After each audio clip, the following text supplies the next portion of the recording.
Di akhir pekan, langit Jakarta terasa begitu gerah dan menyesakkan. Kerumunan orang yang luar biasa membanjiri pusat perbelanjaan dan mal, mencari hembusan sejuk dari pendingin ruangan. Aku pun berbaur dalam kerumunan itu, tetapi bukan untuk berbelanja bagi diriku sendiri. Entah sejak kapan, kebiasaan membeli gaun baru atau lipstik cantik untuk diri sendiri seolah telah terlupakan. Aku di sini untuk membelikan kemeja baru untuk suamiku, Bima Prakoso. Belakangan ini, ia sering mengeluh pekerjaannya berat dan membuatnya stres. Ia juga kerap menggerutu bahwa ia harus berpakaian rapi karena sering bertemu dengan klien-klien penting. Mendengar keluhannya, hatiku yang telah mendingin setelah hidup seperti orang asing selama 2 tahun terakhir ini, tetap berusaha menjalankan peranku sebagai seorang istri. Pernikahan kami tidak sejak awal seperti ini. 4 tahun lalu, aku dan Bima menikah dalam restu kedua keluarga besar. Dia adalah pria yang modern, pandai bicara, dan selalu tahu cara membuatku bahagia. Namun, sejak 2 tahun lalu, ia mulai berubah.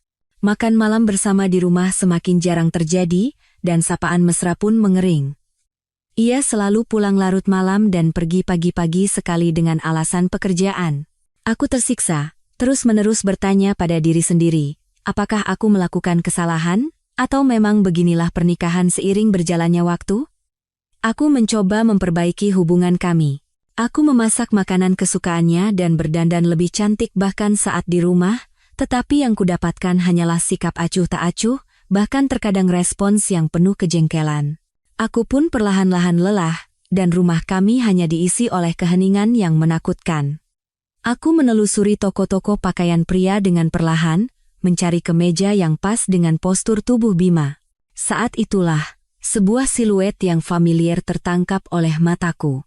Di seberang, di bagian pakaian hamil dan perlengkapan bayi, berdiri seorang pria jangkung yang mengenakan kemeja polo hijau tua yang pagi tadi kusetrika sendiri untuknya. Dia ada di sana. Jantungku serasa jatuh berdebum. Itu Bima. Tidak salah lagi. Dia tidak sendirian. Di sampingnya, ada seorang wanita muda dengan perut yang buncit dengan jelas. Wanita itu menyandarkan kepalanya di bahu Bima, dan tangan mereka saling bertautan. Bima tersenyum lembut sambil mencoba menempelkan sebuah gaun hamil berwarna merah muda ke tubuh wanita itu. Tatapan matanya begitu mesra, penuh cinta, tatapan yang sudah sangat lama tidak kulihat. Pemandangan itu bagaikan pisau tajam yang menusuk jantungku. Semua di sekitarku menjadi kabur. Suara tawa dan obrolan riuh di mal terasa begitu jauh. Di telingaku, yang terdengar hanyalah suara hatiku yang hancur berkeping-keping. Aku bergegas bersembunyi di balik sebuah pilar besar. Dengan tangan gemetar, aku mengeluarkan ponsel.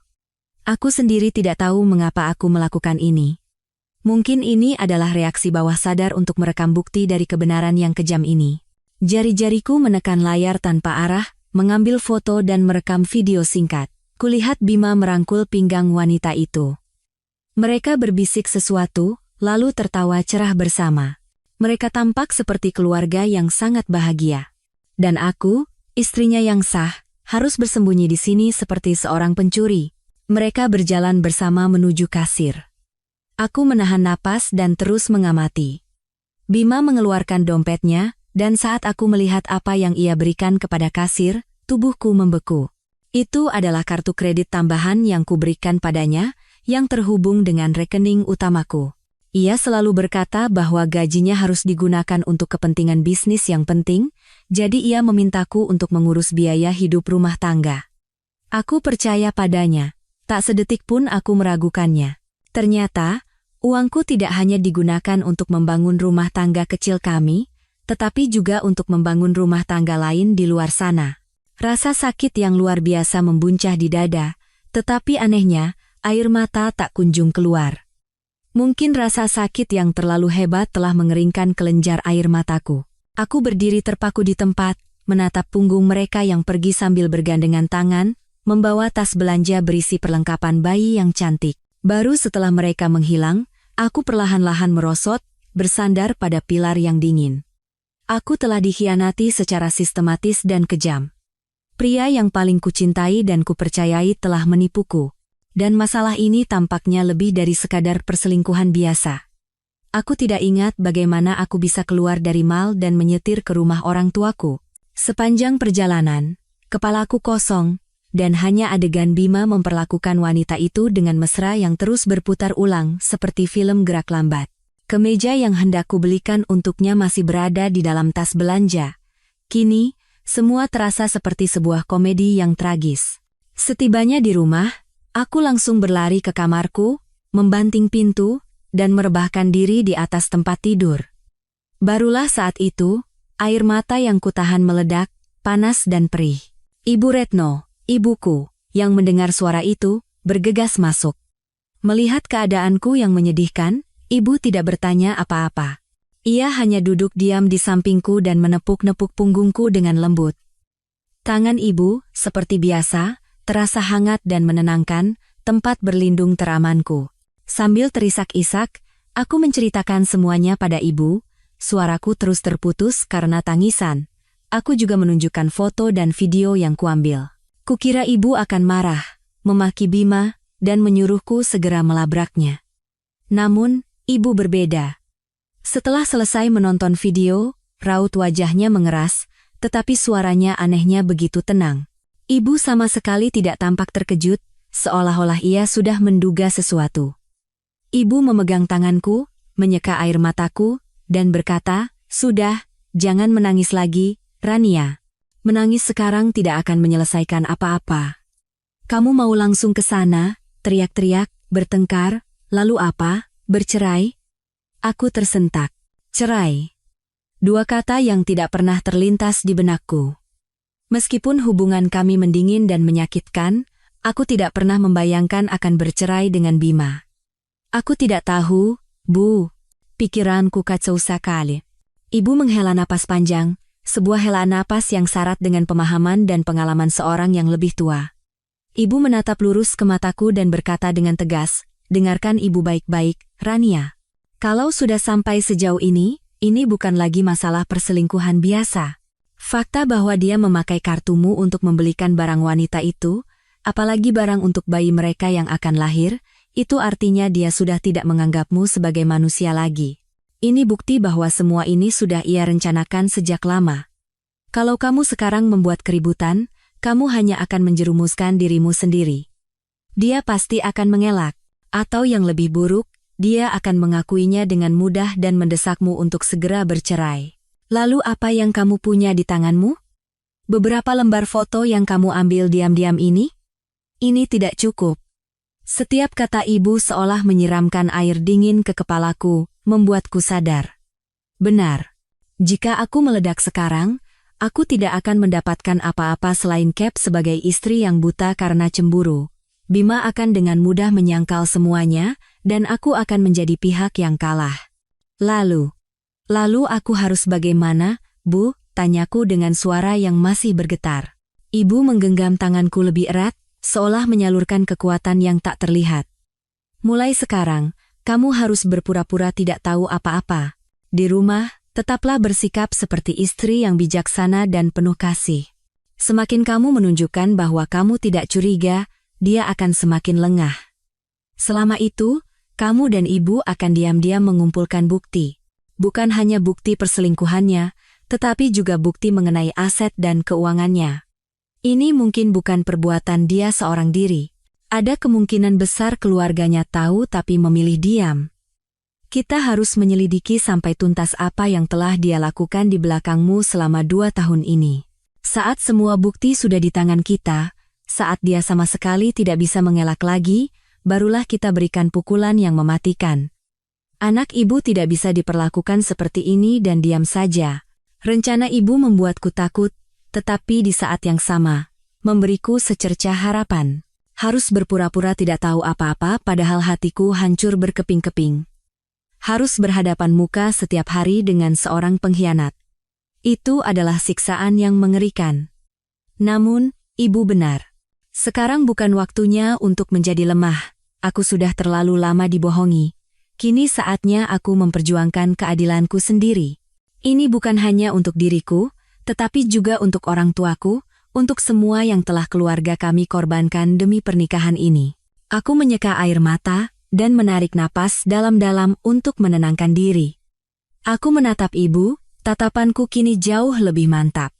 Baik, Bu. Aku akan lakukan seperti kata ibu, aku bisa. Ibu mengangguk dengan tatapan yang bercampur antara puas dan kasihan. Ibu memelukku. Baru ini putri ibu.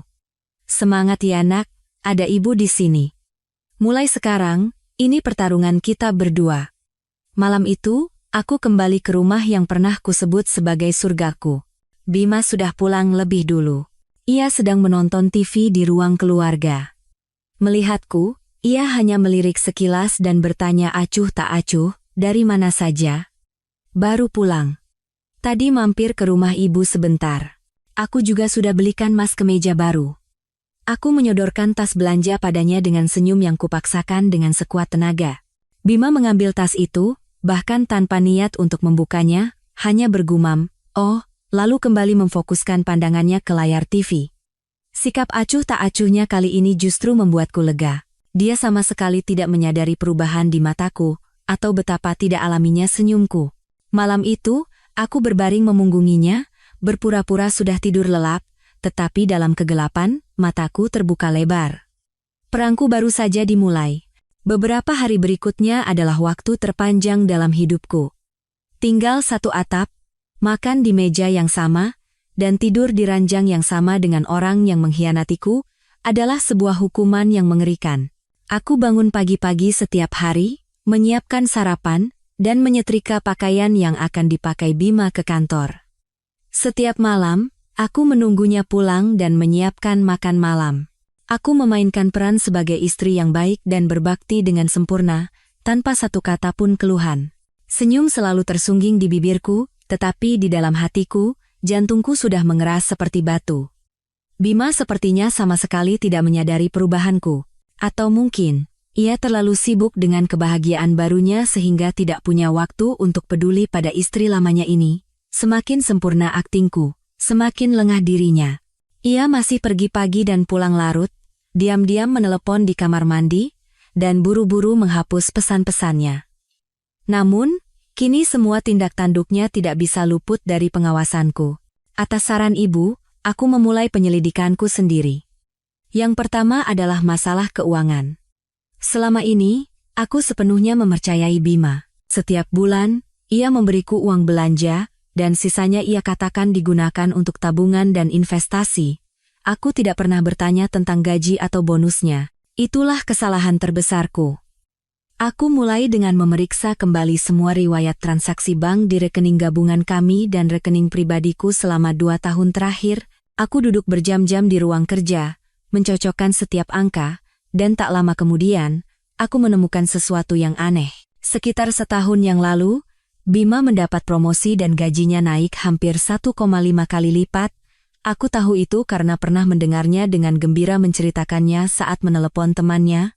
Namun, uang belanja yang ia berikan padaku setiap bulan tidak naik sama sekali, bahkan ada beberapa bulan di mana jumlahnya berkurang drastis dengan alasan kondisi perusahaan sedang sulit dan bonus dipotong.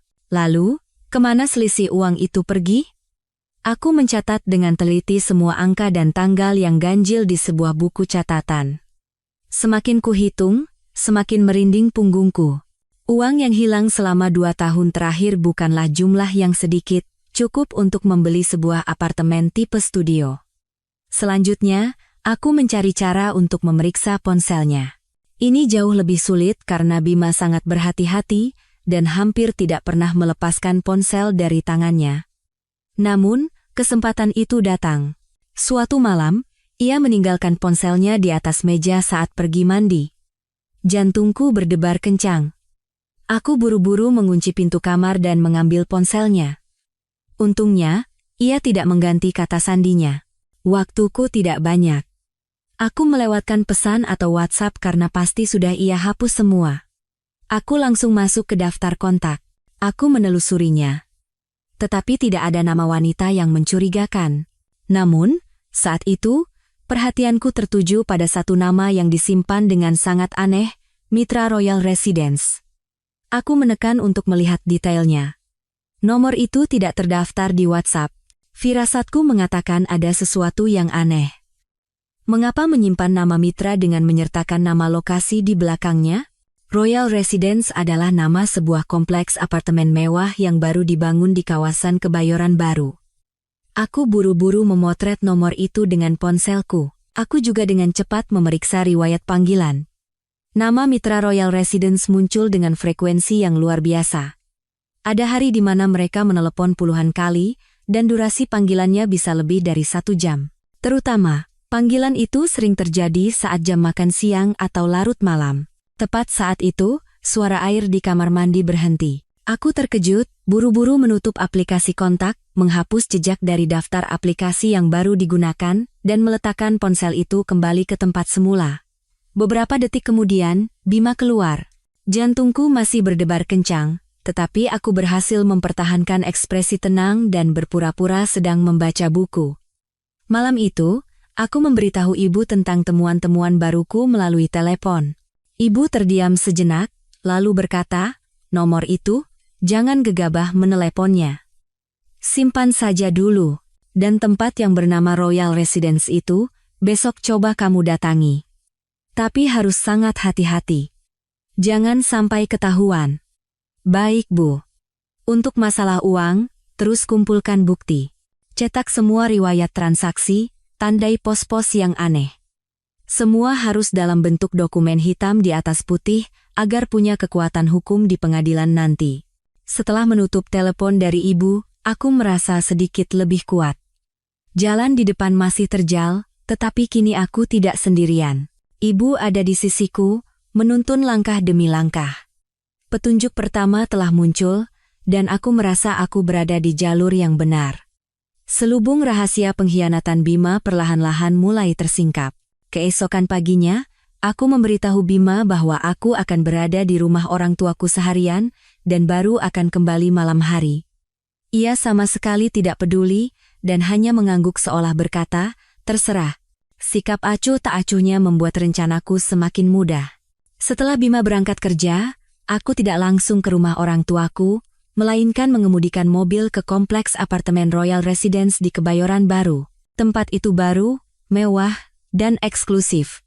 Keamanannya sangat ketat, sehingga orang luar tanpa kartu akses penghuni tidak bisa masuk dengan bebas. Aku memarkir mobil di sebuah kafe di seberang jalan.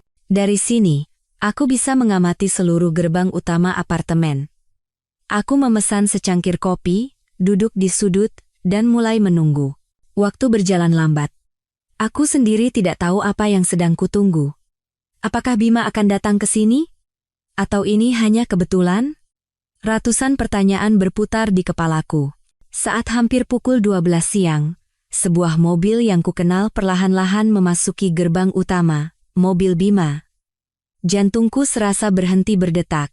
Dia berbohong padaku, mengatakan akan bertemu klien di Bekasi, tetapi ia muncul di sini pada jam ini, mobilnya berhenti di depan gerbang keamanan. Ia menempelkan kartu akses dan langsung menuju ke tempat parkir bawah tanah. Benar dugaanku. Dia menyewa unit di sini, atau wanita selingkuhannya tinggal di sini. Firasatku benar. Aku duduk di kafe, mengepalkan kedua tangan. Sekarang apa yang harus kulakukan? Aku tidak bisa masuk ke dalam. Aku duduk merenung sejenak. Aku tidak bisa terus menunggu tanpa tujuan seperti ini. Aku memutuskan untuk berjalan-jalan di sekitar apartemen, mencari tahu apakah ada cara untuk mendapatkan informasi lebih lanjut. Aku berjalan di sepanjang pagar, berpura-pura seperti penghuni yang sedang berjalan-jalan. Saat mendekati Menara B, aku melihat beberapa kurir pengantar barang sedang menunggu. Tiba-tiba, sebuah ide melintas di benakku. Aku menghampiri seorang kurir muda, menyodorkan selembar uang Rp100.000, dan berkata pelan, "Mas, sebentar. Saya mau kirim sesuatu untuk keluarga di sini, tapi saya lupa nomor unitnya. Boleh tolong cek nomor telepon ini pemilik unit nomor berapa?" Aku menyebutkan nomor telepon mitra Royal Residence yang telah kufoto. Kurir itu menatapku dengan curiga, lalu melirik uang di tanganku dan tampak sedikit ragu. Aku buru-buru menambahkan, adik saya baru melahirkan, jadi pikirannya lagi kacau. Saya mau kasih kejutan. Tolong bantu ya, Mas. Kata-kataku sepertinya membuatnya sedikit percaya. Dia mengangguk, mengeluarkan ponselnya, dan memasukkan nomor yang kuberikan ke aplikasi internal perusahaan pengirimannya. Sesaat kemudian, ia mengangkat kepala dan berkata, "Oh, iya Bu, benar. Nomor ini pemilik unit B, Tibu 708. Atas nama Sinta Lestari." Sinta Lestari. Nama yang indah, tetapi saat ini terasa seperti bilah pisau yang mengoyak jantungku. Menara B, unit Tibu 708. Akhirnya, aku mendapatkan alamat yang spesifik. Aku mengucapkan terima kasih kepada kurir itu, menyelipkan uang di tangannya, dan bergegas pergi. Sepanjang perjalanan kembali ke mobil, kemarahan bercampur dengan sedikit perasaan gembira. Akhirnya, aku mengetahui tempat tinggal orang ketiga itu. Royal Residence, Menara B, 1708. Apartemen mewah yang jelas tidak murah. Seluruh kenaikan gaji dan bonus bima yang ia sembunyikan dariku mungkin dihabiskan di sini. Dia menggunakan uang hasil jerih payahku untuk menghidupi wanita lain dan membangun surga lain. Aku tidak langsung pulang. Aku duduk di mobil, menatap tajam ke gedung Menara B yang menjulang tinggi. Aku membayangkan Bima dan wanita selingkuhannya yang bernama Sinta itu sedang bersenang-senang di apartemen yang nyaman di atas sana. Mereka mungkin sedang makan siang, mengobrol, dan mempersiapkan kedatangan si buah hati. Dan aku, istrinya yang sah, harus duduk sendirian di sini, merenungi rasa sakit dan pengkhianatan. Kemarahan membuncah. Aku ingin segera berlari ke atas, mengetuk pintu unit B, 1718, dan membongkar semuanya. Namun, saat itu, pesan ibu terngiang di telingaku. Tenang. Jangan bertindak bodoh. Aku mencengkeram kemudi dengan erat, berusaha mengatur napas. Belum. Sekarang bukan saatnya. Aku butuh lebih banyak bukti. Bukti yang tidak akan pernah bisa mereka sangkal.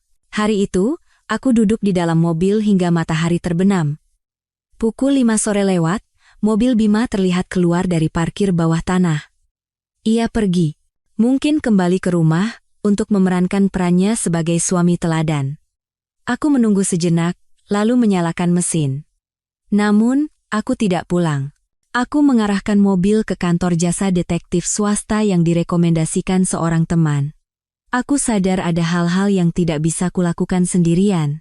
Aku butuh foto dan video Bima dan wanita itu keluar masuk apartemen bersama. Aku butuh bukti nyata hubungan mereka. Dalam perang ini, aku harus menang, dan aku harus menang telak. Setelah menyewa jasa detektif, hatiku sedikit lebih tenang. Setidaknya, ada perasaan lega karena aku tidak perlu lagi membuntuti Bima secara langsung. Itu berbahaya dan mudah ketahuan. Aku memberi mereka alamat unit B, 1708, dan pola aktivitas Bima yang ku ketahui. Sisanya, tinggal menunggu. Sementara itu, aku terus memainkan peranku. Aku tetap bersikap manis dan menunjukkan perhatian pada Bima. Aku bahkan berinisiatif mengajaknya nonton film di akhir pekan dengan alasan ingin memperbaiki hubungan. Tentu saja, Bima menolak. Dia bilang harus pergi keluar kota di akhir pekan untuk bertemu mitra penting dan tidak bisa pulang.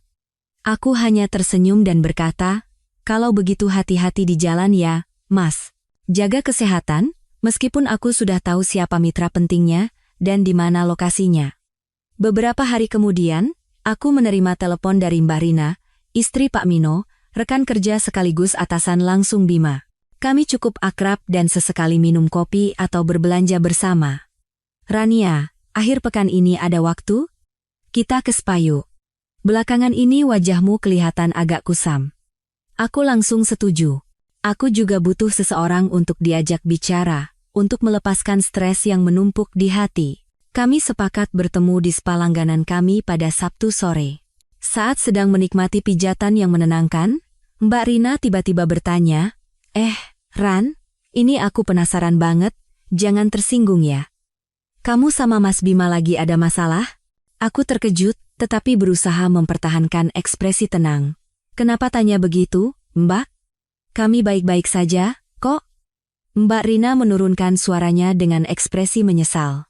"Soalnya, beberapa kali makan bareng teman-teman kantor, sikap Mas Bima aneh.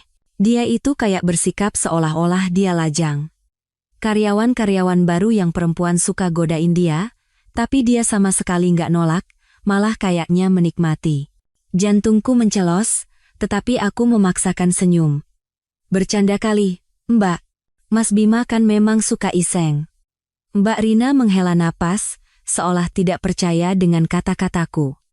Ia ragu sejenak, lalu menceritakan sesuatu yang benar-benar membuatku terkejut.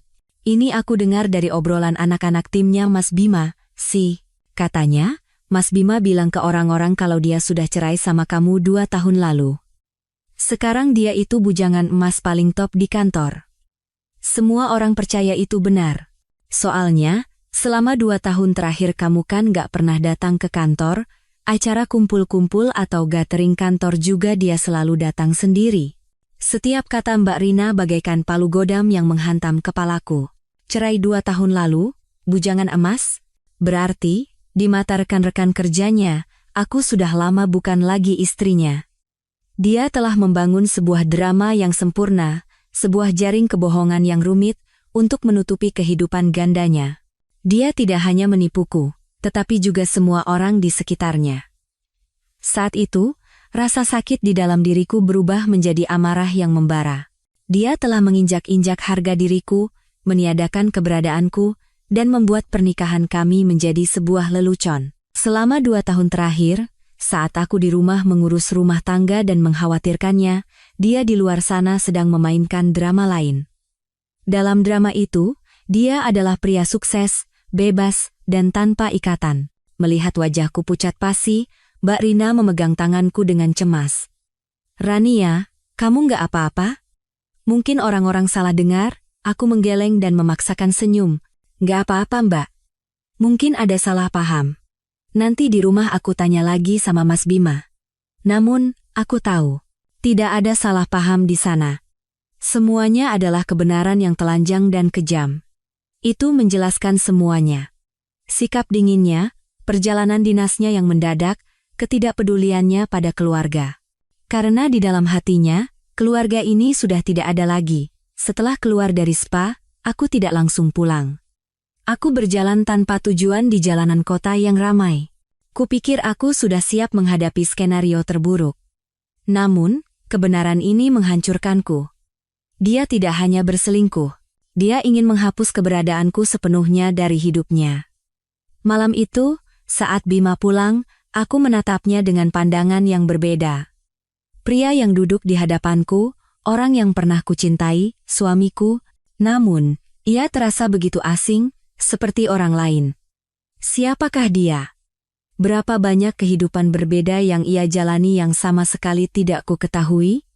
Aku tidak bertanya tentang apa yang dikatakan Mbak Rina.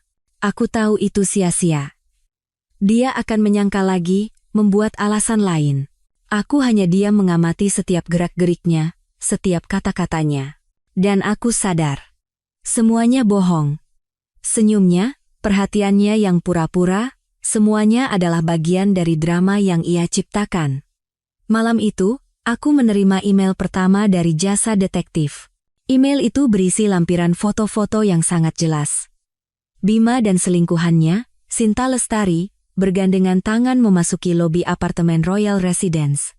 Bima membawa beberapa tas belanja besar, dan Sinta dengan mesra menggandeng lengannya. Ada juga foto mereka berbelanja di supermarket dan makan malam di restoran mewah. Mereka tampak sangat bahagia, seperti pasangan pengantin baru. Aku menatap satu persatu foto itu.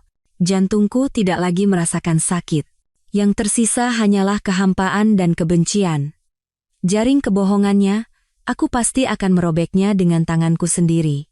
Semakin dalam penyelidikanku, aku semakin sadar bahwa pengkhianatan Bima jauh melampaui masalah emosional. Ini seperti gunung es. Bagian yang terendam di bawah permukaan jauh lebih besar dan menakutkan. Setelah mengetahui fakta mengejutkan bahwa Bima menyatakan kepada rekan-rekannya bahwa kami telah bercerai, aku mulai merasakan kecemasan yang samar tentang rumah yang kami tinggali. Rumah ini adalah buah dari pernikahan kami, tetapi sebagian besar uang muka awalnya dibantu oleh orang tuaku. Saat itu, orang tuaku dengan tulus memberikan sejumlah besar uang sebagai hadiah pernikahan, agar putri mereka memiliki tempat tinggal yang stabil dan tidak berpindah-pindah dari kontrakan. Bima saat itu sangat terharu dan selalu berkata bahwa ia tidak akan pernah melupakan kebaikan ayah dan ibu mertuanya seumur hidup. Mengingat kata-kata itu sekarang terasa sangat pahit. Suatu sore, dengan alasan merapikan ruang kerja, aku mulai menggeledah dokumen-dokumen. Aku memberitahu Bima bahwa aku perlu mencari kontrak asuransi lama untuk memeriksa klausulnya. Dia mengizinkanku tanpa curiga. Jantungku berdebar saat membuka laci berisi dokumen properti. Semua dokumen terkait, mulai dari akta jual beli hingga surat pinjaman bank, tersimpan dalam sebuah map kulit berwarna coklat. Aku dengan hati-hati mengeluarkan sertifikat hak milik, SHM. Aku masih ingat dengan jelas hari ketika kami berdua dengan gembira memegang dokumen ini. Saat itu, ini adalah simbol dari surga dan masa depan kami. Aku membalik halaman demi halaman, membaca setiap kata dengan teliti, dan jantungku serasa berhenti berdetak. Di halaman kedua, di kolom informasi pemilik, di samping namaku dan nama Bima, tercantum dua nama lain, nama ayah mertua dan ibu mertuaku. Keempat nama itu tercetak rapi, dengan stempel merah dari kantor pemerintahan yang jelas. Darah di tubuhku terasa mendingin. Bagaimana ini bisa terjadi? Mengapa nama mertuaku ada di sini? Apa hak mereka atas rumah ini? Aku terduduk lemas di kursi. Pikiranku kacau. Aku mencoba mengingat kembali apakah aku pernah menandatangani dokumen apapun yang berkaitan dengan ini. Sama sekali tidak. Aku tidak pernah mendengar sepatah kata pun dari Bima atau mertuaku tentang menambahkan nama mereka di sertifikat. Lalu, dari mana kedua nama ini muncul? Perasaan mual naik hingga ke tenggorokan. Ini bukan lagi pengkhianatan Bima seorang diri. Ini adalah konspirasi yang direncanakan dengan rapi oleh seluruh keluarganya. Mereka telah menganggapku bodoh, orang asing di dalam rumahku sendiri. Mereka diam-diam telah mengubah properti gabungan kami properti di mana keluargaku memberikan kontribusi besar menjadi properti gabungan keluarga besar mereka. Dengan tangan gemetar, aku memotret halaman sertifikat yang berisi 4 nama itu dan langsung mengirimkannya kepada ibu. Beberapa menit kemudian, telepon dari ibu berdering. Suara ibu juga penuh dengan keterkejutan dan kemarahan. Astaga! Bagaimana ini bisa terjadi? Kapan mereka melakukan ini? Kamu sama sekali tidak tahu? Aku tidak tahu, Bu. Sungguh, aku tidak tahu. Aku tidak pernah tanda tangan surat seperti itu. Aku terisak.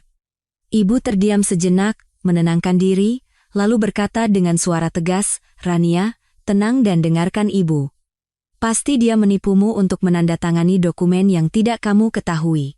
Mungkin dia selipkan di antara tumpukan dokumen lain untuk kamu tanda tangani, manusia-manusia iblis. Tapi tidak apa-apa. Sembunyikan sertifikat itu baik-baik dan jangan pernah tunjukkan bahwa kamu sudah tahu, semuanya biar ibu yang urus. Ibu punya kenalan di BPN, Badan Pertanahan Nasional. Ibu akan minta tolong untuk memeriksa semua dokumen asli rumah ini. Kita harus mencari tahu apakah mereka memalsukan tanda tanganmu atau menggunakan trik apa. Kata-kata ibu seperti obat penenang bagiku. Benar. Aku tidak boleh hancur sekarang. Aku harus mengungkap kebenaran. Pengkhianatan ini sudah keterlaluan. Ini menyentuh usaha dan cinta yang telah diberikan keluargaku, orang tuaku, kepadaku. Mereka tidak hanya mencoba merebut suamiku, tetapi juga rumahku. Aku tidak akan pernah membiarkan mereka berhasil.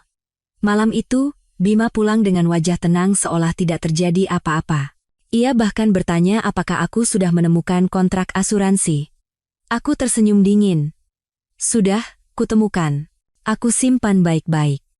Aku menatap matanya dalam-dalam, mencoba mencari sisa-sisa pria yang pernah kucintai, tapi tidak ada.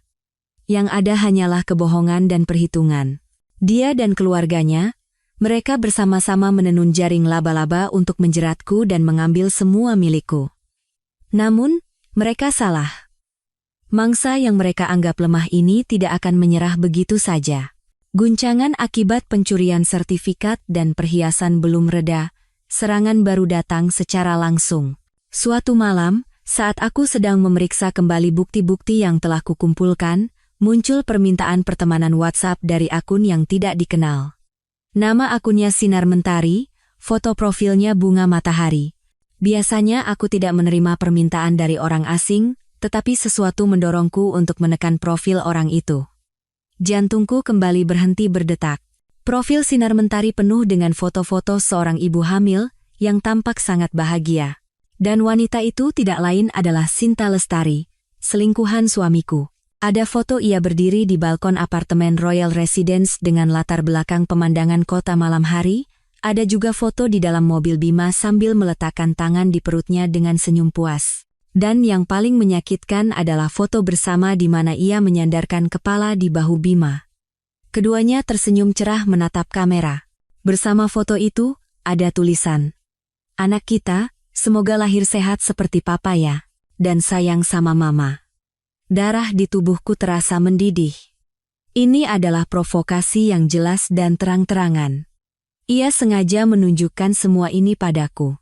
Bahkan sebelum aku memutuskan untuk menerima atau menolak permintaan pertemanannya, sebuah pesan masuk. "Halo, Mbak Rania. Saya Sinta." Aku menatap tajam tulisan di layar. Beraninya dia mengirim pesan langsung kepadaku. Sesuai pesan ibu, aku menarik napas dalam-dalam, berusaha tetap tenang. Aku tidak membalas, hanya membacanya. Beberapa detik kemudian, pesan berikutnya datang. "Aku tahu Mbak sudah tahu tentang hubunganku dengan Mas Bima. Aku tidak mau sembunyi-sembunyi dari Mbak. Kami saling mencintai dengan tulus. Mas Bima bilang perasaannya dengan Mbak sudah lama berakhir. Hanya saja dia belum menemukan waktu yang tepat untuk bicara." Aku mencengkeram ponsel hingga buku-buku jariku memutih. Gaya bicaranya yang sok polos namun kurang ajar itu membuatku ingin melempar ponsel ini. Tapi tidak kulakukan. Aku tahu ini juga bukti. Aku mengambil tangkapan layar semua pesan itu. Karena aku tidak membalas, Sinta terus menyerang. Kali ini, ia mengirim foto USG. "Ini anakku sama Mas Bima, Mbak. Laki-laki. Usianya sudah 5 bulan. Sehat sekali katanya. Dokter bilang mirip sekali dengan papanya." Amarah naik hingga ke ubun-ubun. Dia menggunakan anak di dalam kandungannya untuk menyerangku. Aku, istri sah yang tidak memiliki anak. Selama 4 tahun pernikahan, kami juga sangat menginginkan anak. Namun, Bima terus menundanya dengan alasan ingin fokus pada karier. Ternyata, bukan dia tidak menginginkan anak, dia tidak menginginkan anak dariku. Selama beberapa hari berikutnya, Sinta terus menerorku dengan pesan dan foto. Foto Bima sedang memasak untuknya, video Bima sedang mengelus perutnya sambil berbicara dengan si bayi. Ia membanggakan betapa mahalnya hadiah yang Bima berikan, betapa bahagianya masa depan yang Bima janjikan. Tujuannya sangat jelas. Membuatku marah. Kehilangan ketenangan, dan membuatku yang lebih dulu mengucapkan kata cerai. Dengan begitu, dia akan menjadi pemenang yang sesungguhnya.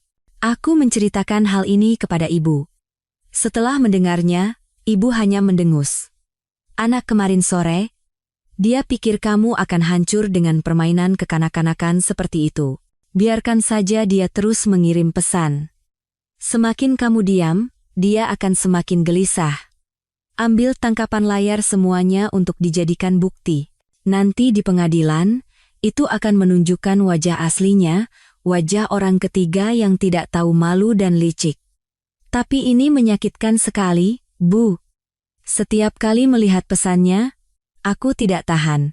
Anggap saja kamu sedang menonton sebuah drama. Drama yang sudah kamu tahu akhir ceritanya. Saksikan saja dengan tenang akting apalagi yang akan dia mainkan. Semakin kamu tenang, kendali ada di tanganmu. Paham? Mendengar kata-kata ibu, aku berusaha menata hati. Aku tidak lagi merasa sakit atas provokasi Sinta. Sebaliknya, aku merasa kasihan padanya.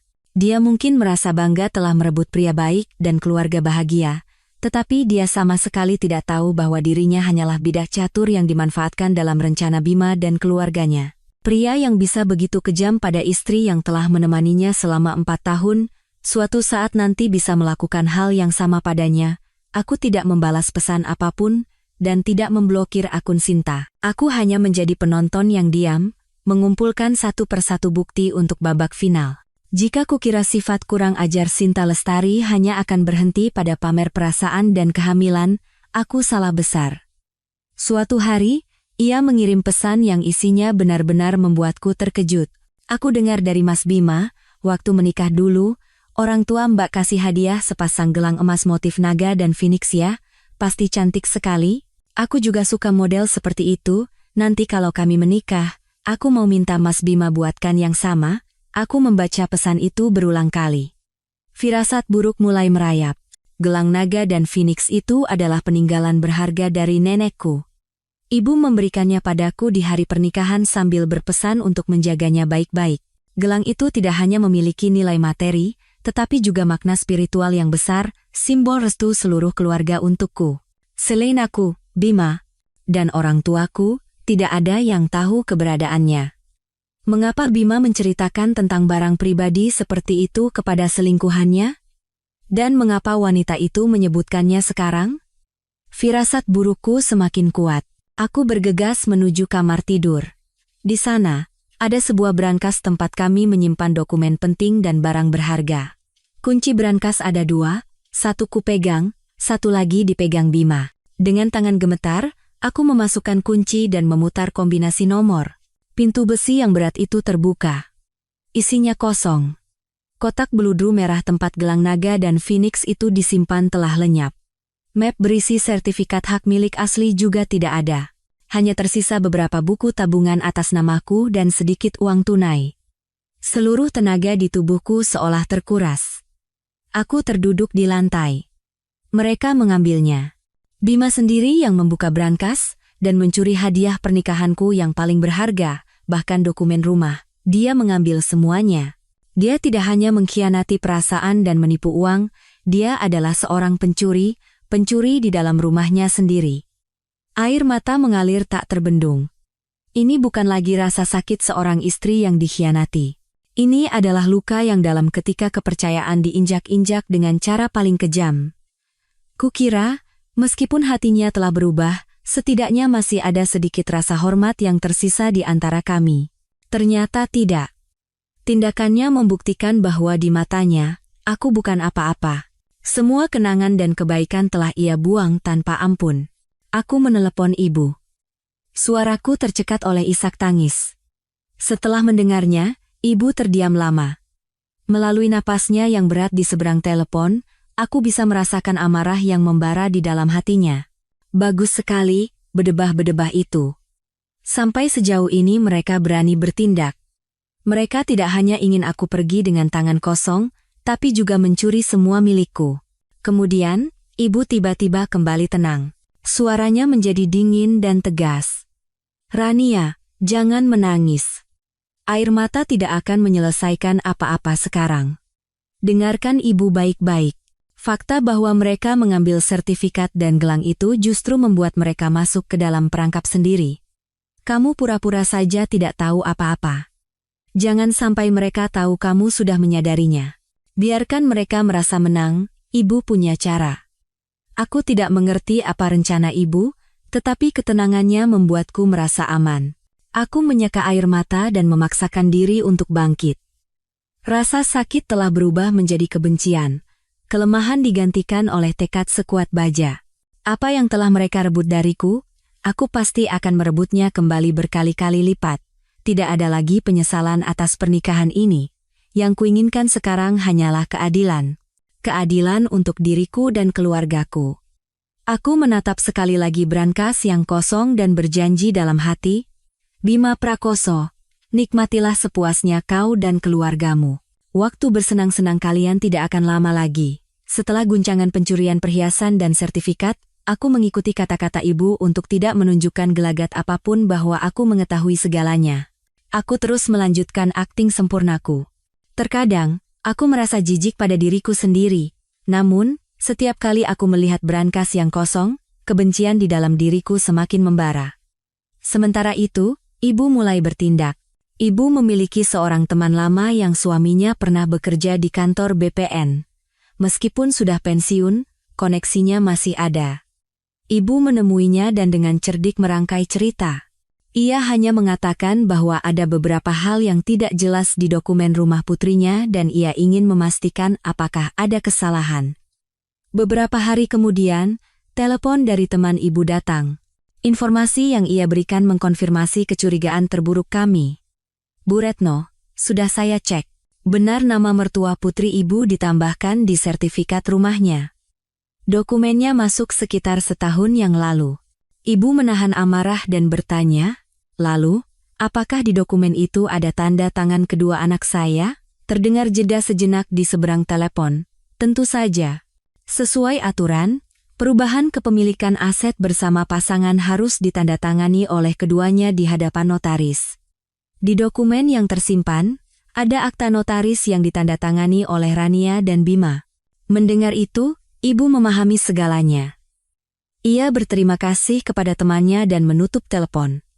Wajahnya mengeras. Malam itu, saat aku mampir ke rumah, ibu membawaku ke kamar dan menjelaskan semuanya. Dugaan ibu benar. Dia menipumu untuk menandatangani dokumen palsu. Ibu tampak yakin. Aku mencoba mengingat kembali. Sekitar setahun yang lalu, apa ada kejadian khusus? Aku mengerutkan kening, berpikir. Lalu, sebuah ingatan samar muncul. Bu, aku ingat. Sekitar waktu itu, Mas Bima memberiku setumpuk dokumen tebal dan menyuruhku tanda tangan. Dia bilang itu dokumen pinjaman lunak untuk karyawan di perusahaannya, katanya untuk investasi di sebuah proyek internal. Prosedurnya rumit jadi butuh banyak tanda tangan, dan dia sudah menandai bagian mana saja yang harus aku tanda tangani. Waktu itu aku tidak curiga sama sekali, dan karena sibuk bersiap-siap ke kantor, aku tidak membacanya dengan teliti dan langsung tanda tangan. Ibu memukul meja. Astaga, itu dia. Dia menyelipkan surat persetujuan penambahan nama mertuanya di antara tumpukan dokumen pinjaman itu untuk menipumu. Iblis. Dia dan keluarganya benar-benar sudah merencanakan semuanya dengan sangat teliti sejak lama. Setelah kebenaran terungkap, aku merasa marah sekaligus menyalahkan diriku sendiri yang begitu bodoh dan mudah percaya. Aku telah menandatangani dokumen yang menjual asetku sendiri dengan tanganku, tanpa menyadarinya. Konspirasi mereka begitu jahat dan canggih.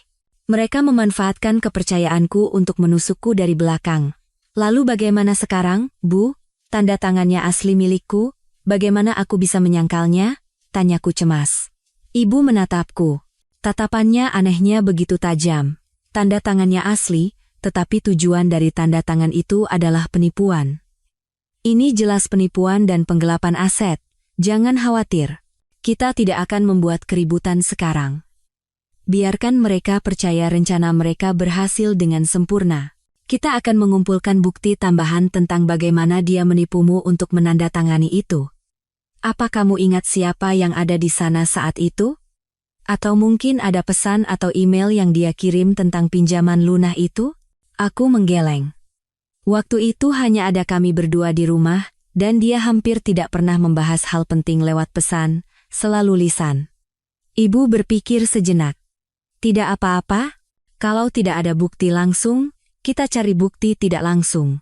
Itu serahkan pada ibu. Yang harus kamu lakukan sekarang adalah bersikap sangat tenang, berpura-pura lebih lemah dan naif. Dengan begitu, mereka akan semakin lengah dan menunjukkan lebih banyak celah. Saat meninggalkan rumah ibu, hatiku terasa berat, tetapi di sisi lain, situasinya menjadi lebih jelas. Konspirasi keluarga mertuaku telah terungkap. Kini aku bukan lagi korban yang tidak berdaya. Aku tahu dengan jelas siapa musuhku dan apa tujuan mereka. Mereka menginginkan segalanya, dan aku tidak akan memberi mereka apapun. Dalam pertarungan ini, aku akan berjuang sampai akhir, tidak hanya untuk mendapatkan kembali hartaku, tetapi juga untuk mendapatkan kembali kehormatan dan keadilan yang telah mereka injak-injak. Konspirasi untuk merebut rumah telah terbongkar olehku dan ibu, tetapi keluarga Bima tampaknya sama sekali tidak menyadarinya. Mereka percaya semuanya berjalan sesuai rencana sempurna mereka dan bersantai. Melihatku tetap diam dan patuh, Bima mulai memasang perangkap baru. Kali ini, perangkap yang jauh lebih besar, mengincar tabungan pribadiku. Belakangan ini, sikap Bima tiba-tiba berubah. Ia tidak lagi dingin dan acuh tak acuh, melainkan menjadi sangat manis dan penuh perhatian. Ia pulang lebih awal, sesekali membawakan bunga, bahkan membantu pekerjaan rumah. Ia berbicara tentang kenangan masa pacaran kami, tentang rencana masa depan yang pernah kami impikan bersama. Aktingnya begitu sempurna sehingga jika aku tidak tahu wajah aslinya, mungkin hatiku akan luluh dan percaya bahwa ia benar-benar menyesal. Namun, tidak. Perubahan mendadak ini justru membuatku semakin waspada. Di balik manisnya ini, aku yakin ada konspirasi yang lebih pahit tersembunyi, dan aku tidak perlu menunggu lama. Suatu malam setelah makan malam, Bima membuatkanku secangkir teh kamomil dan duduk di sampingku. Wajahnya penuh dengan ekspresi penuh harap. "Rania, ada yang mau Mas bicarakan denganmu." "Ada apa, Mas?" tanyaku pura-pura penasaran. Ia merendahkan suaranya dan berkata dengan nada rahasia. "Perusahaan Mas sedang menggalang dana internal untuk investasi di proyek properti besar di Bali. Ini kesempatan eksklusif untuk level manajer ke atas, jadi orang luar sama sekali tidak tahu. Tingkat keuntungannya dijamin minimal 30% per tahun. Benar-benar aman." Aku menyesap teh sambil tertawa dalam hati. Lagi-lagi trik investasi internal. Namun, aku tetap berpura-pura tertarik. "Benarkah keuntungannya setinggi itu, tapi apa tidak ada risikonya?" "Jangan khawatir. Proyek ini sudah disetujui oleh jajaran direksi tertinggi. Dokumen legalnya juga lengkap. Aku sudah cek semua. Pasti berhasil. Aku berencana memasukkan semua tabunganku ke sini, tapi masih kurang sedikit." Ia berhenti di situ dan menatapku dengan tatapan penuh arti. Aku tahu inti dari drama ini akan segera dimulai. "Kurang berapa?" "Sudah kuhitung, kalau ada tambahan sekitar 10 miliar rupiah lagi, porsi investasi kita akan jadi sangat sempurna. Kita bisa dapat keuntungan maksimal. Seingatku kamu punya rekening tabungan pribadi dengan jumlah segitu kan? Uang dari orang tuamu dulu, tujuannya jelas. 10 miliar rupiah. Uang itu adalah dana darurat yang diberikan orang tuaku untukku, untuk berjaga-jaga jika terjadi sesuatu. Aku menyimpannya di deposito dan hampir tidak pernah menyentuhnya." Bima tahu betul keberadaan uang ini. Melihatku diam, ia memegang tanganku dan berkata dengan suara memelas, "Rania, Mas tahu ini uang pribadimu. Tapi coba pikirkan, kita ini suami istri. Uangmu uangku juga, uangku juga uangmu. Kita investasi bersama, nanti kalau untung kita nikmati bersama. Nanti Mas belikan apapun yang kamu mau. Kita keliling dunia. Mas akan tebus semua waktu di mana Mas terlalu fokus kerja dan mengabaikanmu beberapa tahun ini." Kata-katanya sangat manis dan meyakinkan. Ia melukiskan gambaran masa depan yang indah, menyentuh psikologi seorang istri yang berharap hubungan membaik. Jika ini terjadi beberapa bulan yang lalu, mungkin aku akan memberikan semua uang itu padanya tanpa ragu. Tapi sekarang, ini hanya terasa lucu. Namun, aku tidak langsung menolak. Aku perlu melihat sejauh mana lagi ia akan berakting. Aku berpura-pura ragu. "Tapi itu uang yang sangat besar, Mas. Aku butuh waktu untuk berpikir." Bima langsung memasang ekspresi mengerti. "Tentu saja, pikirkan baik-baik. Tapi harus cepat. Slot investasinya terbatas. Kita harus memutuskan dalam minggu ini." Orang-orang di kantor Mas sekarang berebutan. Selama beberapa hari berikutnya, Bima terus mendesakku. Ia menunjukkan data-data rahasia proyek dan tabel perhitungan keuntungan yang menggiurkan. Ia bahkan meminta seorang rekannya meneleponku, berpura-pura sebagai konsultan investasi, untuk meyakinkanku tentang kelayakan dan keamanan proyek tersebut. Semuanya diatur dengan rapi dan canggih. Aku berpura-pura sepenuhnya yakin. Aku setuju dengan Bima, dan berjanji akan pergi ke bank pada akhir pekan, untuk menarik uang dan menandatangani kontrak. Bima tidak bisa menyembunyikan kegembiraannya. Ia memelukku, mengucapkan terima kasih berkali-kali, dan membuat berbagai macam janji. Melihat senyum kemenangan yang tak bisa ia sembunyikan di wajahnya, aku merasakan kebencian yang tak terbatas. Perangkap telah dipasang, tetapi ia tidak tahu bahwa mangsa yang ia incar juga sedang menunggu kesempatan untuk menjebaknya kembali. Hari Jumat, hari di mana kami berjanji akan pergi ke bank untuk menandatangani kontrak, tiba. Pagi itu, Bima bangun sangat pagi. Ia tidak bisa menyembunyikan ekspresi bahagianya. Ia menyetrika pakaian terbaiknya dan bersiul dengan gembira. Ia bahkan masuk ke dapur untuk membantu menyiapkan sarapan. Sesuatu yang tidak pernah ia lakukan selama 4 tahun terakhir. Melihatnya, aku tahu ia sedang tidak sabar menantikan saat di mana 10 miliar rupiah itu ada di tangannya. Aku juga sudah bersiap. Aku mengenakan gaun sederhana, merias wajah tipis, dan tidak lupa membawa buku tabungan serta KTP. Aku sudah memberitahu rencana Bima kepada ibu sebelumnya. Ibu hanya berkata satu kalimat, ikuti saja dia. Sisanya biar ibu yang atur. Tepat pukul 9 pagi, aku dan Bima masuk ke mobil bersama. Ia bahkan bersikap seperti pria sejati, membukakan pintu mobil untukku, seperti masa pacaran dulu. Sepanjang perjalanan ke bank, ia tidak berhenti berbicara tentang rencana masa depan, setelah mendapatkan keuntungan investasi. Kita ganti mobil yang lebih besar ya. Terus akhir tahun kita liburan ke Eropa. Kamu paling mau ke negara mana?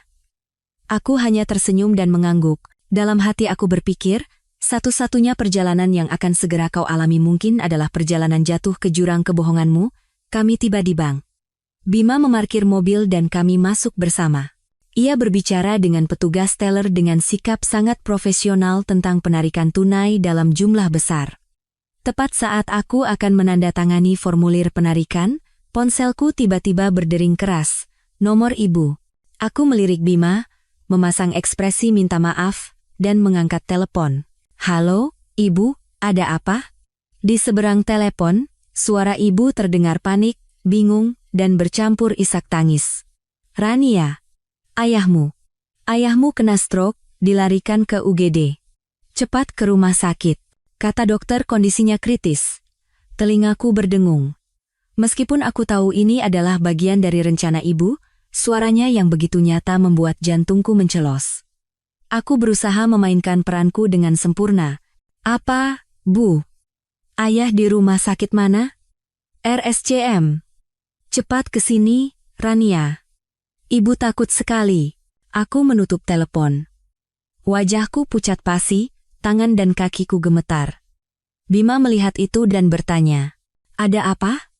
Kenapa wajahmu begitu? Ayah kena stroke di UGD. Aku harus ke sana sekarang. Kataku dengan suara bergetar. Lalu, tanpa menunggu respons Bima, aku buru-buru mengemasi tas dan dokumen di atas meja dan berlari keluar bank. Bima tertegun sejenak, lalu bergegas menyusul. Rania, aku antar. Kita pergi bersama.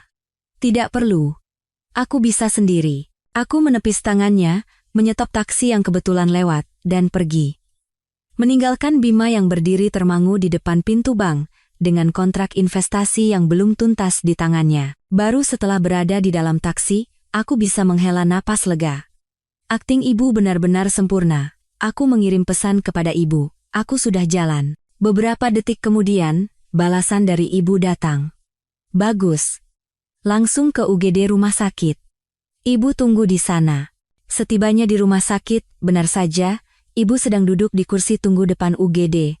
Wajahnya tampak sangat cemas. Melihatku, ibu buru-buru membawaku ke sudut yang sepi. Bagaimana? Si Bima tidak curiga? Tidak, Bu. Sama sekali. Akting ibu nyata sekali sampai aku sendiri kaget. Ibu menghela napas lega. Harus begitu biar dia percaya. Sekarang dengarkan ibu baik-baik. Kamu pergi ke bagian pemeriksaan umum, bilang kamu pusing dan sakit kepala, minta periksa tekanan darah. Lakukan beberapa pemeriksaan sederhana dan tetap di sini sampai sore. Ibu akan telepon Bima dan bilang kalau ayah sudah lewat masa kritis, tapi kamu syok sampai pingsan dan harus dirawat. Dengan begitu, dia tidak akan curiga sama sekali. Lalu uangnya? Berikan buku tabungannya pada ibu. Ibu akan langsung tarik sekarang dan pindahkan ke rekening lain yang aman. Ini harus segera dilakukan, tidak bisa ditunda. Aku mengangguk dan memberikan buku tabungan kepada ibu. Melihat punggung ibu yang bergegas pergi, rasa terima kasih dan bersalah membanjiriku. Karena masalahku, ibu harus repot-repot merencanakan dan mengurus semuanya. Aku berjanji pada diri sendiri, demi membalas budi ibu dan demi mengakhiri drama pahit ini secepatnya, aku harus menjadi lebih kuat. Konspirasi penipuan 10 miliar rupiah Bima gagal total. Dia tidak hanya gagal mendapatkan uangnya, tetapi juga menanamkan kecurigaan yang lebih besar di hatiku dan hanya menambah bukti atas tindakan penipuannya. Setelah insiden sakitnya ayah, Bima menjadi sangat kecewa dan kesal. Ia tidak lagi berakting manis dan penuh kasih, kembali menjadi dingin dan menjaga jarak seperti sebelumnya.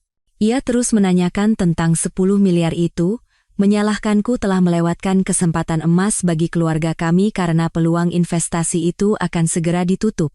Aku hanya beralasan bahwa ayah sedang sakit. Aku tidak punya waktu untuk memikirkan uang dan perlu waktu untuk merawat ayah. Selain itu, biaya rumah sakit dan obat-obatan tidak sedikit, sehingga uang itu harus disimpan sebagai dana darurat. Mendengar perkataanku, Bima hanya bisa menahan amarah dan pergi. Dia tidak pernah tahu bahwa seluruh uang itu sudah dipindahkan dengan aman ke rekening lain atas nama ibu. Kegagalan rencananya sepertinya membuat kesabaran Bima habis. Frekuensi kepulangannya ke rumah semakin berkurang. Terkadang, aku tidak melihat wajahnya selama 2 atau 3 hari. Ia bilang harus melakukan perjalanan dinas jauh, tetapi aku tahu ia berada di sisi wanita itu di Royal Residence. Suatu minggu sore, dalam perjalanan pulang dari rumah orang tuaku, aku merasakan dorongan aneh. Aku penasaran apa yang mereka lakukan setelah rencananya menipuku gagal. Apakah mereka sedang merencanakan konspirasi baru? Aku mengarahkan mobil ke kompleks Royal Residence. Kali ini, aku tidak masuk ke kafe di seberang seperti sebelumnya. Aku memarkir mobil di jalan kecil yang agak jauh dan berjalan mendekat. Aku tidak berniat memastikan apakah Bima ada di apartemen.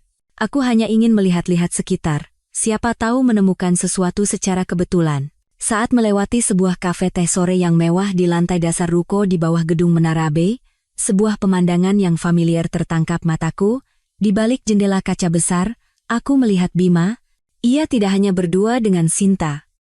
Yang duduk semeja bersama mereka adalah ayah mertua dan ibu mertuaku. Keempatnya duduk mengelilingi meja bundar, menciptakan suasana yang sangat hangat dan akrab. Ibu mertua sedang mengupaskan apel dan menyuapkannya langsung ke mulut Sinta. Ayah mertua tersenyum sambil berbicara sesuatu dengan Bima. Dan Bima, duduk di samping Sinta, satu tangannya diletakkan di atas perut buncit Sinta, sementara tangan lainnya sesekali dengan lembut menyibakkan rambut Sinta yang jatuh di keningnya. Mereka benar-benar tampak seperti sebuah keluarga. Sebuah keluarga yang bahagia dan utuh, bersama-sama menantikan anggota keluarga baru. Aku berdiri membeku di luar, hanya dipisahkan oleh satu jendela kaca. Semua suara di sekitarku lenyap. Suara mobil, suara orang berbicara, tidak terdengar. Di mataku, hanya ada pemandangan itu. Pemandangan yang begitu indah, tetapi sekaligus begitu kejam. Benar dugaanku. Semua yang kucurigai adalah benar. Bukan hanya Bima, tetapi keluarganya, orang-orang yang pernah kuhormati dan kupanggil ayah dan ibu, mereka semua tahu. Mereka tidak hanya tidak menghentikan putra mereka, tetapi dengan senang hati menerima dan bahkan merawat hubungan yang salah ini. Mereka bersama-sama menipuku, bersama-sama merencanakan untuk merebut hartaku demi membuka jalan bagi selingkuhan dan cucu yang akan segera lahir itu. Sebuah aliansi keluarga telah terbentuk untuk melawanku. Di mata mereka, aku hanyalah sebuah penghalang, duri yang harus dicabut. Semua rasa hormat sebagai menantu selama bertahun-tahun, perhatian dan baktiku, semuanya tidak ada artinya. Rasa sakit di dadaku bukan lagi karena pengkhianatan cinta. Ini adalah rasa sakit yang dingin karena ikatan keluarga yang diinjak-injak. Aku pernah berpikir bahwa mertuaku tidak tahu apa-apa, bahwa mereka juga korban kebohongan Bima. Ternyata tidak. Mereka adalah kaki tangan, dalang di balik semua ini. Aku tidak menangis. Air mataku sudah lama mengering. Aku hanya menyaksikan mereka tertawa dan mengobrol dengan gembira, merawat menantu baru mereka dengan penuh perhatian. Aku diam-diam mengeluarkan ponsel dan mengabadikan momen itu. Foto ini, bersama dengan semua bukti lainnya, akan menjadi senjataku. Aku berbalik dan melangkah pergi tanpa menoleh ke belakang. Mulai saat ini, tidak ada lagi keraguan atau harapan yang tersisa di hatiku. Perang ini bukan lagi hanya antara aku dan Bima. Ini adalah perang antara aku dan seluruh keluarganya. Dan aku tidak akan pernah kalah. Foto keluarga Bima yang sedang bersenang-senang dengan selingkuhannya itu bagaikan racun. Itu membunuh sisa-sisa perasaan terakhir yang kumiliki. Namun, di saat yang sama, itu juga seperti obat penguat jantung, membuatku menjadi lebih tegar dan bertekad dari sebelumnya. Aku dan ibu sadar bahwa kami tidak bisa lagi hanya bertahan secara pasif. Kami harus menyerang. Kami harus memahami rencana mereka secara menyeluruh untuk bisa selangkah lebih maju. Namun, bagaimana kami bisa tahu apa yang mereka pikirkan? Suatu pagi, sebuah ide cemerlang muncul di benak ibu, ide yang begitu berani sehingga aku sendiri pun terkejut. Ibu harus dirawat di rumah sakit, kata ibu dengan santai. Loh, ibu kan tidak sakit. Kenapa harus dirawat? Kalau tidak sakit, ya pura-pura sakit saja. Ibu mengedipkan mata padaku. Rumah sakit itu kan tempat terbaik untuk mencari informasi. Di sana, orang menjadi lemah dan mudah membuka hati. Apalagi sesama ibu-ibu. Siapa tahu kita beruntung. Rencana ibu terdengar gila, tetapi setelah dipikir-pikir, ada benarnya. Ini adalah pertaruhan yang berisiko, tetapi dalam situasi seperti ini, pertaruhan seperti itu diperlukan.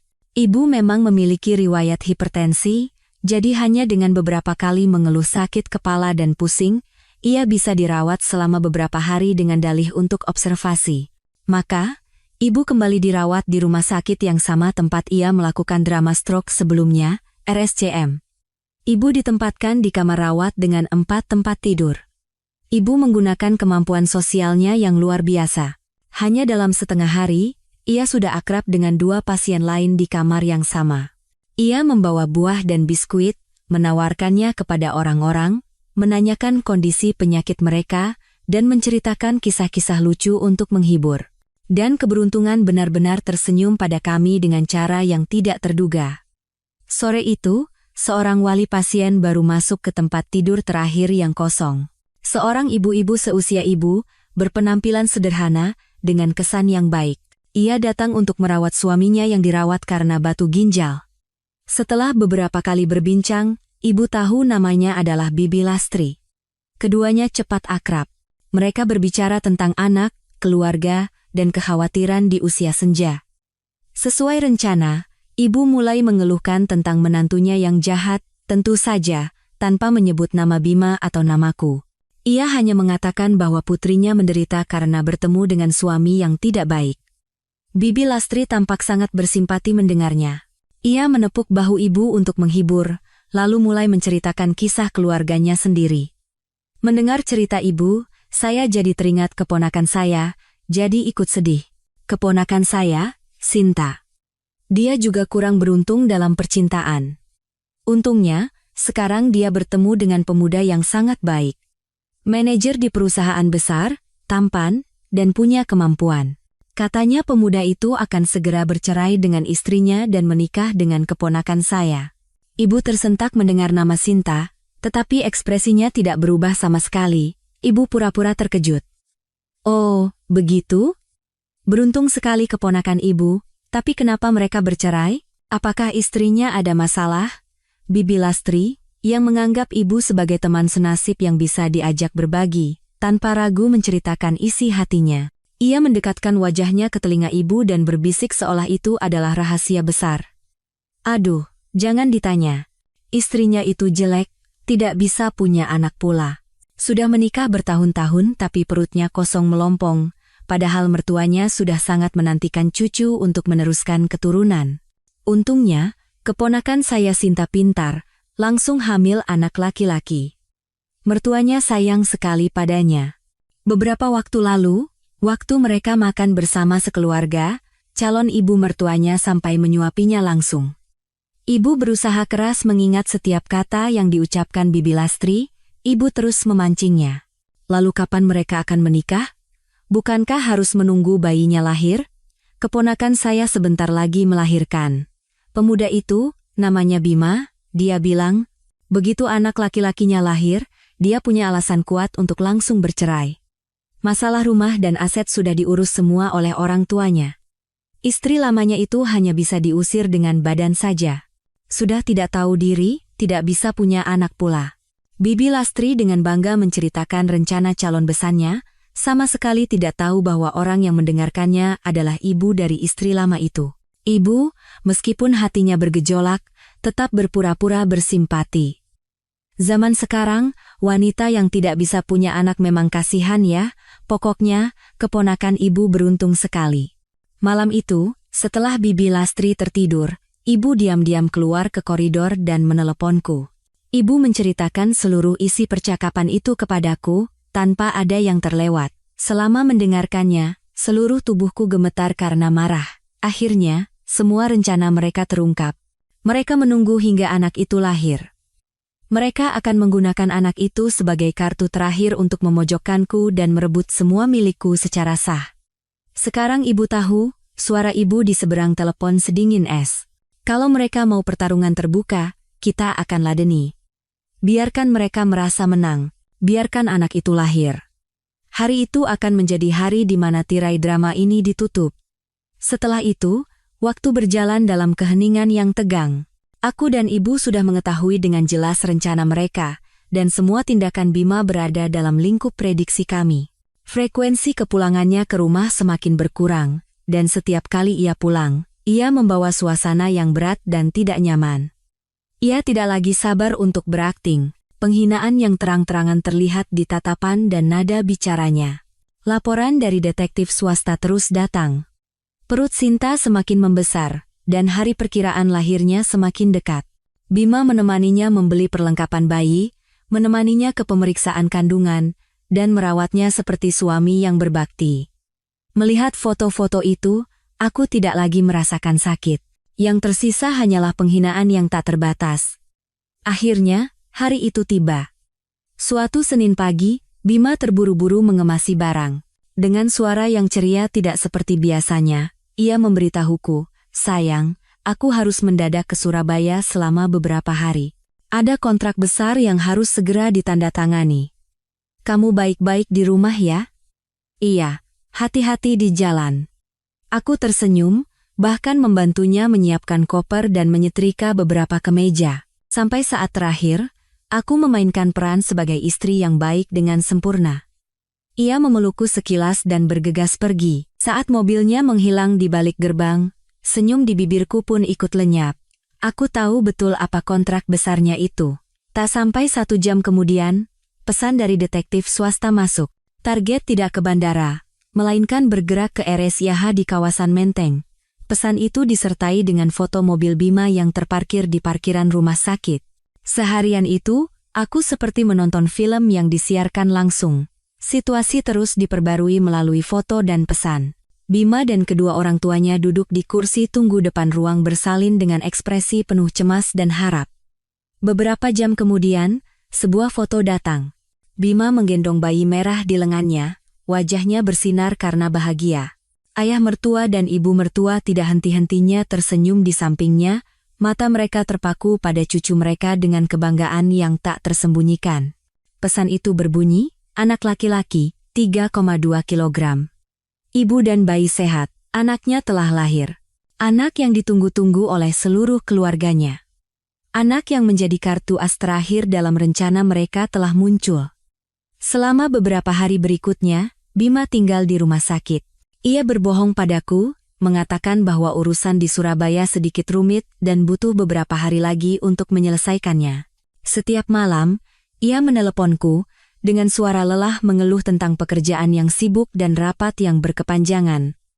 "Aku lelah sekali, Rania. Ingin cepat-cepat menyelesaikan pekerjaan dan pulang ke kamu." Aku mendengarkan kebohongannya di seberang telepon sambil melihat foto-foto yang baru saja dikirim oleh detektif. Foto Bima sedang membuat susu formula, foto ia dengan kikuk mengganti popok, foto ia mengupaskan apel untuk Sinta. Foto seluruh keluarga berkumpul di kamar rawat, tertawa dan mengobrol dengan gembira. Kontras yang kejam ini tidak lagi menyakitiku. Itu hanya membuat tekadku semakin kuat. Aku tetap menjawab dengan lembut, "Pasti capek ya, Mas. Jaga kesehatan. Aku tunggu di rumah." Setiap kata-kataku bagaikan jarum yang menusuk kebohongannya. Tentu saja, ia sama sekali tidak tahu. Ia sedang menikmati kebahagiaan menjadi seorang ayah, tenggelam dalam kebahagiaan bersama keluarga barunya. Sama sekali tidak tahu bahwa semua tindakan dan kebohongannya sedang direkam dengan teliti untuk hari penghakiman. Setelah seminggu di Surabaya, Bima pulang. Ia berpura-pura lelah karena pekerjaan, tetapi tidak bisa menyembunyikan binar kebahagiaan yang terpancar dari matanya. Ia memberiku sekotak kue khas Surabaya sebagai oleh-oleh. Aku menerimanya, tersenyum, dan mengucapkan terima kasih. Dalam hati, aku menertawakan drama kikuknya. Aku dan ibu tahu, sekarang setelah bayi itu lahir, mereka akan segera bertindak. Setelah rumah dan tabungan pribadiku, target mereka selanjutnya jelas adalah sisa uang di rekening gabungan kami. Itu adalah uang yang kami kumpulkan di awal pernikahan. Jumlahnya tidak terlalu besar, tetapi cukup signifikan. Kita tidak bisa membiarkan mereka mengambil sisa harta terakhir itu. Sebelum mereka bergerak, kita harus bergerak lebih dulu, kata ibu dengan tegas. Aku segera menghubungi sepupuku, Mbak Mia, yang bekerja sebagai kepala layanan di cabang bank tempat kami membuka rekening gabungan. Aku bertemu dengannya di sebuah kafe yang tenang dan menceritakan semua kisahku. Setelah mendengar semuanya, Mbak Mia tidak bisa menahan amarahnya. Astaga! Ada ya laki-laki dan keluarga tidak tahu malu seperti itu? Jangan khawatir, Rania. Mbak akan bantu. Kamu adalah pemilik rekening, jadi kamu punya hak penuh untuk menarik uangnya. Besok kita urus. Keesokan paginya, aku bertemu Mbak Mia di bank. Aku membawa semua identitasku. Sesuai dengan alibi yang telah kusiapkan, aku memberitahu petugas teller bahwa aku perlu menarik semua uang di rekening untuk biaya operasi stroke ayah. Ini adalah alasan yang sangat masuk akal dan tidak akan dicurigai siapapun. Dengan bantuan Mbak Mia, semua proses berjalan cepat dan lancar. Semua uang di rekening gabungan berhasil ditarik. Aku segera membawa uang itu ke bank lain dan menyetorkan semuanya ke rekening ibu. Saat memegang slip konfirmasi transaksi, barulah aku bisa menghela napas lega. Benteng pertahanan finansial terakhir telah didirikan. Kini, Bima dan keluarganya tidak akan bisa menyentuh sepeser pun uangku. Benar saja, beberapa hari kemudian, Bima mulai menyinggung soal uang. Ia mengatakan bahwa kondisi Sinta lemah setelah melahirkan, sehingga butuh banyak uang untuk pemulihan dan perawatan bayi. Ia mengusulkan agar kami menarik uang dari rekening gabungan untuk mengurusnya. Aku hanya menjawab dengan tenang. Uang di rekening gabungan sudah aku tarik semua untuk biaya rumah sakit ayah. Apa Mas lupa? Ayah harus segera dioperasi dan butuh banyak biaya. Mendengar itu, Bima membeku, wajahnya mengeras. Ia buru-buru mengeluarkan ponsel dan memeriksa rekeningnya. Setelah memastikan bahwa saldonya hanya tersisa beberapa puluh ribu, wajahnya menjadi gelap. Ia bertanya dengan nada menggeram, "Kenapa kamu menarik uang tanpa bicara denganku dulu?" Aku menatap lurus matanya dan berkata dengan dingin, "Lalu kenapa kamu memakai kartu kredit tambahanku untuk membelikan barang selingkuhanmu tanpa bicara denganku dulu? Kenapa kamu diam-diam mencuri perhiasan dan sertifikat rumahku tanpa memberitahuku? Ayahku sedang sekarat di rumah sakit. Apa salahnya aku menggunakan uang kita untuk menyelamatkannya? Ini adalah pertama kalinya aku melawannya secara langsung." Bima benar-benar terkejut dengan seranganku. Ia tergagap, tidak bisa berkata apa-apa karena semua yang kukatakan adalah benar. Ia marah, memukul meja, lalu keluar begitu saja. "Terserah kamu," katanya dengan gusar sebelum pergi. Aku tahu hari di mana ia akan secara resmi melepaskan topengnya tidak akan lama lagi. Tapi aku tidak takut lagi. Aku sudah siap. Semuanya sudah siap. Aku hanya menunggu ia membuka sendiri babak terakhir dari drama ini. Seperti dugaanku, setelah gagal mendapatkan sepeser pun dari rekening gabungan, kesabaran Bima habis. Ia tidak ingin lagi membuang waktu denganku. Momen yang telah ia dan seluruh keluarganya tunggu-tunggu akhirnya tiba. Bayi itu berusia 3 bulan, sebuah acara syukuran direncanakan. Mungkin mereka berpikir, dengan cucu penerus di tangan, kemenangan sudah pasti. Malam itu, Bima pulang lebih awal dari biasanya. Ia tidak makan malam, hanya duduk di ruang keluarga dan merokok terus-menerus. Udara di rumah terasa berat, seperti sebelum badai. Aku menyelesaikan pekerjaan di dapur, lalu duduk di kursi di seberangnya, menunggu dengan tenang. Setelah mematikan rokok terakhirnya di asbak, Bima mengangkat kepala dan menatapku. Tatapannya dingin, tanpa emosi. Kita cerai. 4 kata itu keluar begitu saja, kering, seolah sedang membicarakan cuaca. Aku tidak terkejut. Aku sudah menunggu kata-kata ini sejak lama. Kamu bilang apa tadi? Aku tidak dengar. Meskipun jantungku masih terasa mencelos, aku bertanya dengan tenang. Ia kehilangan kesabaran dan menggeram, kita cerai. Apa kamu tidak mengerti? Perasaan di antara kita sudah lama berakhir. Aku punya wanita lain, dan aku punya anak laki-laki darinya. Lebih baik kita saling melepaskan. Setelah berkata begitu, ia mengeluarkan setumpuk dokumen yang sudah disiapkan dari tas kerjanya dan melemparkannya ke arahku. Ini surat cerai dan perjanjian pembagian harta. Aku sudah tanda tangan. Baca dan tanda tangani. Aku mengambil tumpukan dokumen itu. Tanganku tidak gemetar sama sekali. Aku membaca klausul-klausulnya. Lebih buruk dari yang kubayangkan. Ia menawarkanku uang kompensasi sebesar 2 miliar rupiah. Katanya sebagai kompensasi atas masa mudaku. Sebagai gantinya, aku harus segera keluar dari rumah ini dan melepaskan hak atas semua properti lainnya. Mengenai rumah, disebutkan bahwa itu adalah aset bersama dia dan orang tuanya, sehingga aku tidak berhak menuntut pembagiannya. Setelah selesai membaca, aku mengangkat kepala dan menatapnya. Senyum sinis terukir di bibirku. Jadi, menurutmu, 4 tahun hidupku sebagai istrimu, usahaku untuk rumah ini, jerih payah orang tuaku, semua itu nilainya hanya 2 miliar? Bima tersenyum menghina.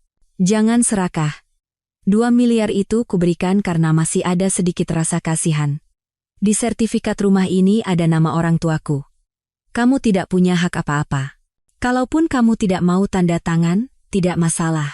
Ke pengadilan pun kamu tidak akan dapat lebih, hanya akan menanggung malu. Ia begitu percaya diri karena mengira semua bukti ada di pihaknya. Ia mengira aku tidak tahu apa-apa tentang konspirasi kotor keluarganya. Ia mengira aku akan menangis, memohon, atau marah dan membuat keributan. Namun, aku tidak melakukan apapun. Aku meletakkan dokumen itu dengan tenang di atas meja. Aku menatap lurus matanya dan berkata dengan suara yang anehnya begitu tenang, baik. Aku akan tanda tangan. Bima tertegun. Reaksiku benar-benar di luar dugaannya. Ia tidak menyangka aku akan setuju semudah itu. Benarkah? Benar. Aku mengangguk. Tapi sebelum tanda tangan, aku punya satu permintaan kecil. Permintaan apa? Tanyanya dengan tatapan penuh curiga. Aku tersenyum.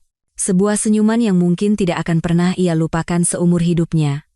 Acara syukuran anakmu diadakan di mana? Boleh aku datang? Bagaimanapun juga, aku masih istri sahmu. Aku ingin melihat wajah bayinya dan mengucapkan salam perpisahan terakhir kepada keluarga dan teman-temanmu sebelum kita resmi berpisah. Permintaanku membuat Bima benar-benar bingung. Ia tidak mengerti apa maksudku, tetapi karena aku setuju untuk bercerai dengan mudah, ia mungkin berpikir ini hanyalah permintaan sepele dari seorang wanita yang kalah. Setelah ragu sejenak, ia mengangguk. Baiklah. Minggu ini, jam 7 malam di Grand Ballroom Hotel Mulia, datanglah. Tapi jangan coba-coba berbuat macam-macam. Jangan khawatir, jawabku sambil tetap tersenyum. Aku hanya datang untuk mengucapkan selamat. Bima tidak sadar bahwa ia baru saja mengirimkan sebuah undangan. Undangan untukku ke pemutaran perdana film tentang kehidupan palsunya. Dan sutradara film itu adalah aku. Seminggu terakhir hidup bersama di bawah satu atap, udara terasa begitu sunyi dan mencekik. Bima hampir tidak pernah pulang. Ia sibuk mempersiapkan pesta syukuran akbar untuk putranya, mungkin juga sibuk mempersiapkan pesta untuk merayakan kemenangan seluruh keluarganya. Aku dan ibu juga mencurahkan seluruh tenaga kami untuk hadiah terakhir kami. Setiap malam, kami duduk bersama, meninjau kembali setiap foto, mendengarkan kembali setiap rekaman suara, dan menyusun semua bukti yang telah kami kumpulkan selama beberapa bulan terakhir. Mulai dari foto pertama di mall, laporan dari detektif, pesan-pesan provokatif Sinta, salinan sertifikat yang dimanipulasi, hingga foto keluarga mereka yang bahagia di kafe, Semuanya dirangkai menjadi sebuah video berdurasi sekitar 10 menit. Musik latarnya terkadang lembut, terkadang tegang, seperti film dokumenter yang mengungkap kebenaran. Ibu dengan teliti menambahkan teks yang singkat dan tajam agar tidak ada yang salah paham. Kami memberinya judul, Keluarga Bahagia. Minggu malam, aku berdiri di depan cermin, menatap wanita di dalamnya. Bukan lagi Rania yang lelah dan kuyu. Aku memilih gaun sutra berwarna anggur yang elegan dan berwibawa. Aku merias wajah dengan teliti, menonjolkan mata yang tajam dan bibir merah tua. Aku tidak datang sebagai istri yang terbuang. Aku datang sebagai seseorang yang akan merebut kembali keadilan. Ibu juga mengenakan gaun beludru hitam yang anggun. Ibu memegang tanganku. Tatapannya bercampur antara kasihan dan ketegasan. Ayo, nak. Saatnya menutup tirai. Malam itu, hotel mulia bersinar dengan cahaya yang gemerlap. Grand Ballroom dihias mewah dengan balon dan bunga segar. Bima, dengan setelan jas yang necis, berdiri di pintu masuk bersama orang tuanya, menyambut para tamu. Mereka tampak sangat cerah, senyum puas tak lepas dari bibir mereka. Sinta, mengenakan gaun putih bersih, duduk di kursi utama sambil menggendong bayinya. Di sekelilingnya, kerabat dan teman-teman berkumpul, melontarkan pujian. Kemunculanku dan ibu membuat suasana di pintu masuk sejenak menjadi dingin. Bima dan orang tuanya menatap kami. Tatapan mereka penuh dengan ketidaknyamanan dan kewaspadaan.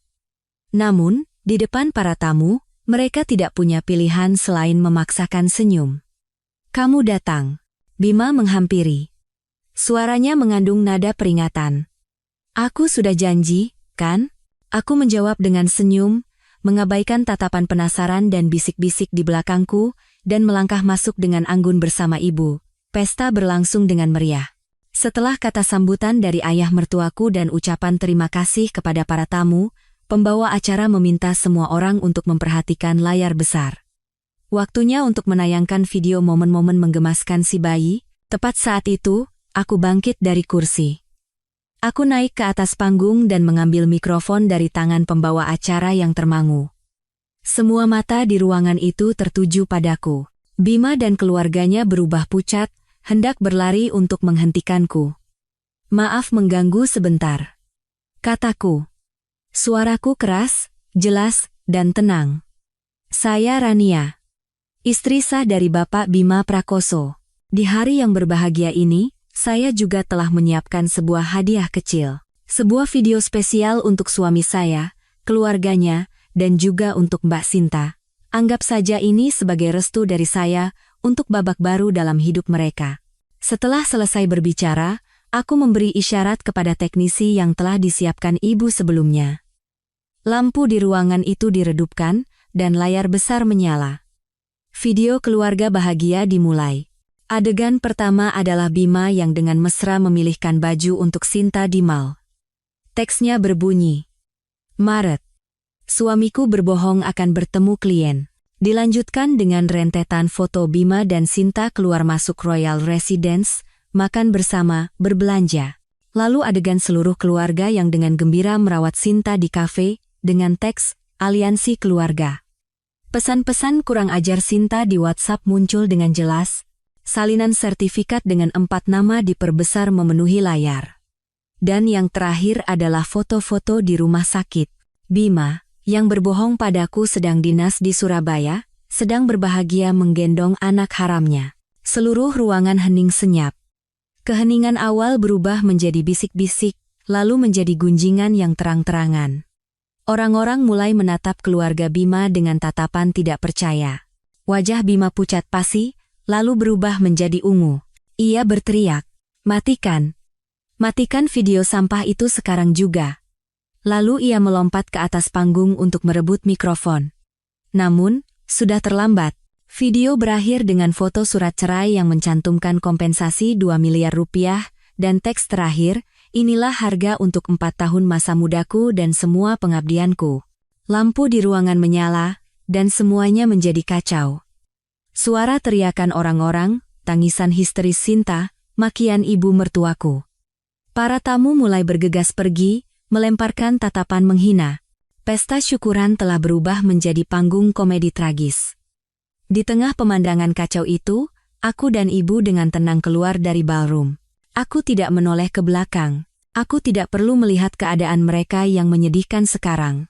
Aku telah melakukan apa yang harus kulakukan. Tirai drama telah ditutup, dan ini barulah awal dari keadilan. Badai yang aku dan ibu ciptakan di Hotel Mulia ternyata jauh lebih dahsyat dari yang kami bayangkan. Malam itu, video kekacauan di pesta dan kesaksian detail dari para tamu menyebar dengan cepat melalui media sosial. Wajah asli bujangan emas Bima Prakoso dan keluarganya yang terpandang terkelupas di hadapan dunia. Tentu saja, mereka tidak tinggal diam. Terpojok, mereka memulai serangan balik yang kotor dan keji. Keesokan paginya, sebelum aku terbangun, terdengar suara gedoran pintu yang keras dan makian. Dari lubang intip pintu, aku melihat Bima dan orang tuanya dengan wajah penuh amarah. Menyadari bahwa ini tidak bisa dihindari, aku menelepon ibu dan pengacaraku terlebih dahulu, baru kemudian membuka pintu. Begitu melihatku, ibu mertuaku langsung menerjang, hendak menamparku. Perempuan sialan. Beraninya kau mencoreng nama baik keluarga kami. Mau mati kau. Aku sudah mengantisipasi situasi ini, jadi aku mundur selangkah dan menghindari tangannya. Bima dan ayah mertuaku juga ikut maju, melontarkan makian dan ancaman. Mereka menuduhku telah merekayasa segalanya, bahwa aku buta karena cemburu, dan membuat drama untuk merusak kehormatan mereka. Makian sepihak mereka baru berhenti setelah ibu dan pengacaraku tiba. Kemunculan orang luar membuat mereka gentar. Pengacaraku dengan tenang meminta mereka untuk meninggalkan rumahku, jika tidak, ia akan melaporkan mereka ke polisi atas tuduhan penyerobotan dan pengancaman.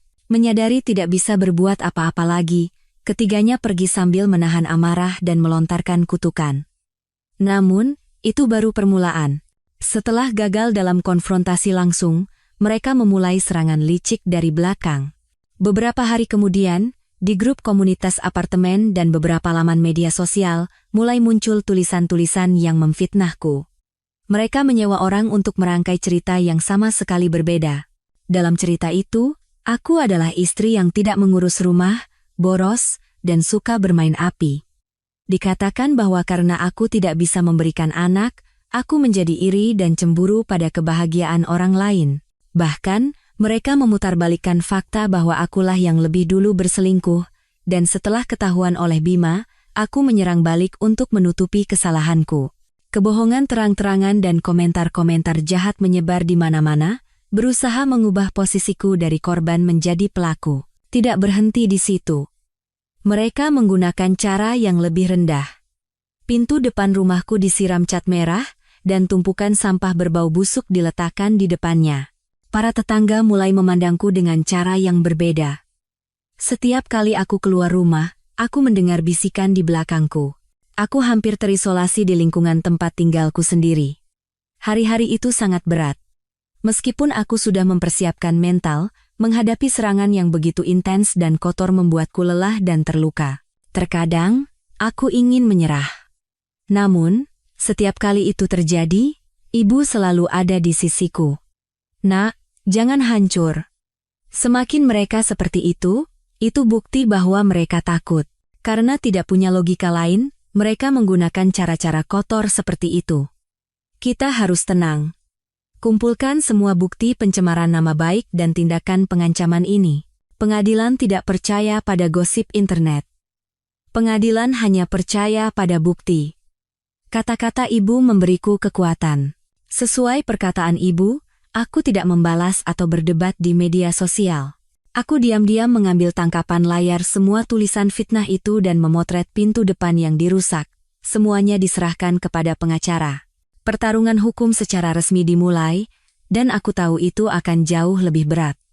Namun, aku tidak punya tempat untuk mundur lagi. Aku harus berjuang sampai akhir, tidak hanya untuk harta, tetapi juga untuk memulihkan nama baik diriku dan keluargaku. Pertarungan hukum ternyata lebih panjang dan melelahkan dari yang kubayangkan. Pihak Bima, dengan dukungan keluarganya, menyewa tim pengacara yang kuat. Mereka terus-menerus berdalih, berusaha memutarbalikkan semua bukti foto dan videoku sebagai hasil rekayasa dan manipulasi karena cemburu.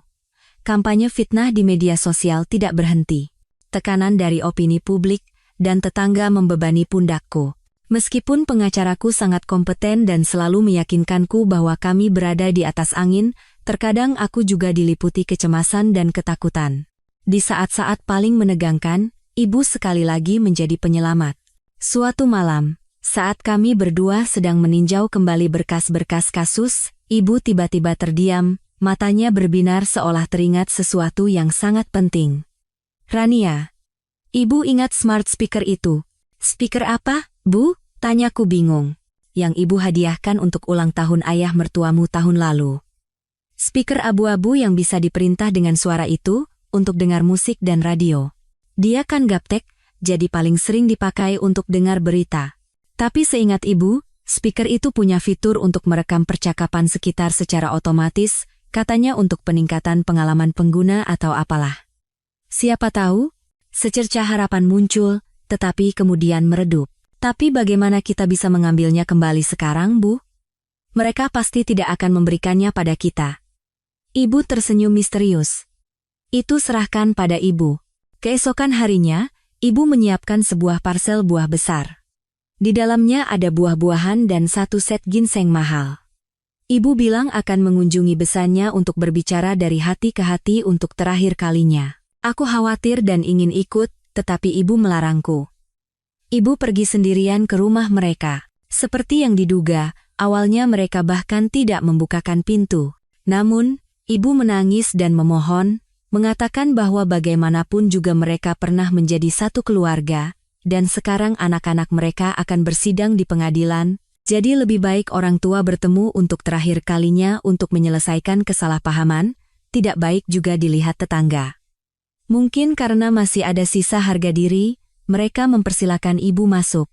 Setelah masuk, ibu sama sekali tidak menyinggung soal perceraian. Ia hanya meratapi takdir dan jodoh, lalu dengan cerdik mengalihkan pembicaraan ke kesehatan ayah mertuaku.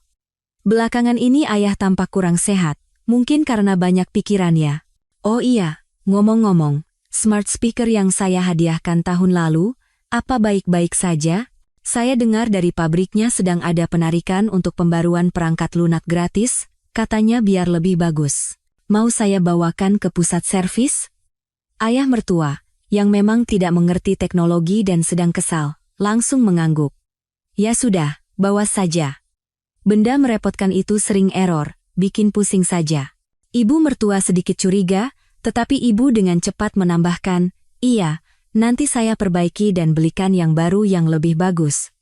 Anggap saja sebagai tanda mata terakhir dari saya.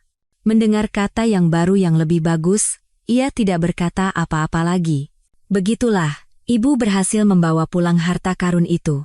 Kami segera meminta bantuan sepupu kami yang ahli teknologi. Setelah sebentar mengutak-atik dan menyambungkan speaker itu ke komputer, muncullah banyak sekali file rekaman.